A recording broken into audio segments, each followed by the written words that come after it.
குரு வாழ்க, குருவே துணை. என் உலக ஜோதிடம் யூடியூப் சேனலுக்கு உங்களை அன்போடு வரவேற்கின்றேன். சேலத்திலிருந்து உங்கள் ஆஸ்ட்ரோஸ்ரீ பூங்கொடி. இந்த பதிவுகள் எல்லாம் உங்களுக்கு பிடிச்சிருந்ததுன்னா லைக் பண்ணுங்கள், கமெண்ட் பண்ணுங்கள், ஷேர் பண்ணுங்கள், சப்ஸ்கிரைப் பண்ணிக்கோங்க. வாங்க பதிவுக்குள்ளே போகலாம். இந்த பதிவு என்னென்னா அஷ்டகர்ம மாந்திரிக வித்தை.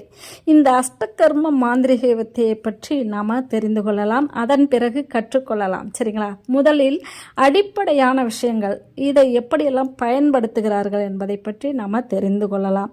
அதர்வன வேதமாகிய இம்மாந்திரிக கலையை என் குலதெய்வத்தின் ஆசையோடும் பெற்றோர்களின் ஆசையோடும் என் குருவின் தீட்சையோடும் நான் சிறப்பாக கற்று என்னால் எந்த உயிருக்கும் கேடு நேராமலும் தவறான காரியங்களுக்கு பயன்படுத்தாமலும் இந்த கலையின் புனிதத்தை காப்பேன் என உறுதி கூறுகிறேன் என்று நாம் எல்லாரும் மனதுக்குள்ளே நினச்சிக்கணும். சரிங்களா? இதை கற்றுக்கொள்வதற்கு முன்னாடி, அஷ்டகர்ம மாந்திரிக வித்தையை பற்றி தெரிந்து கொள்வதற்கு முன்னாடியே நாம் இந்த மாதிரி ஒரு உறுதிமொழி நாம் எடுத்துக்கொள்ள வேண்டும். ஓம் குரு வாழ்க, எந்த ஆசான் வாழ்க என்று நாம் அவர்களை மனதில், யாரெல்லாம் நமக்கு கற்றுக் கொடுக்கிறார்களோ அவர்கள் நமக்கு குரு. சரிங்களா?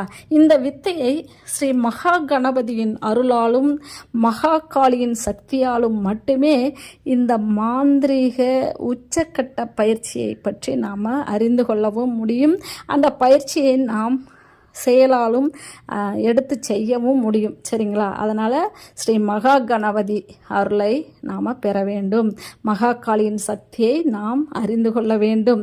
இந்த மாந்திரிகம் என்பது மிக அற்புதமான அரிதான கலை. இந்த கலை ஓர் கடல். சரிங்களா? நமது முன்னோர்கள், சித்தர்கள், ரிஷிகள் இந்த கலையை தனக்கு மிகவும் விசுவாசமாய் உள்ள சீடர்களுக்கு மட்டுமே அப்போதெல்லாம் கற்றுக் கொடுத்தனர்.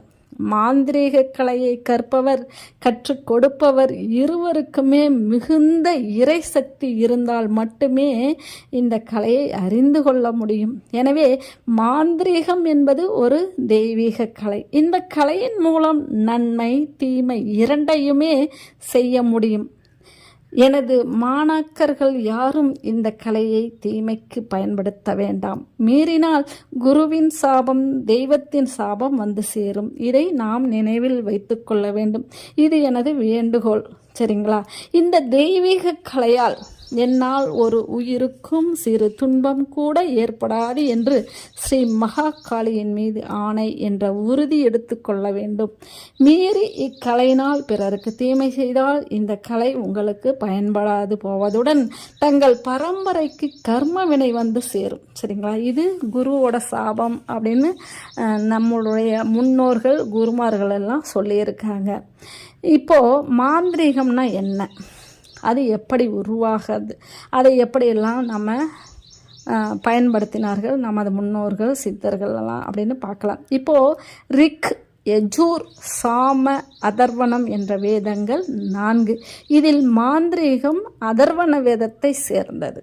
மாந்திரீகத்தின் முதல் நூல் பரசுராம சூத்திரம் என்பார்கள்.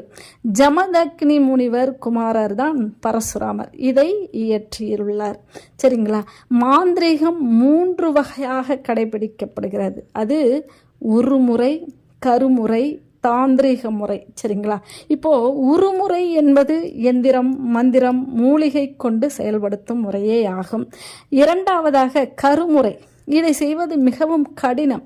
இதனால் பின் விளைவுகள் அதிகம் ஏற்படும். எனவேதான் இதை தவிர்ப்பது நலம் என்று நமது முன்னோர்கள் சொல்லியிருக்கிறார்கள். சரிங்களா? நாம் அதையே கடைபிடிக்க வேண்டும். மூன்றாவதாக தாந்திரிகம்.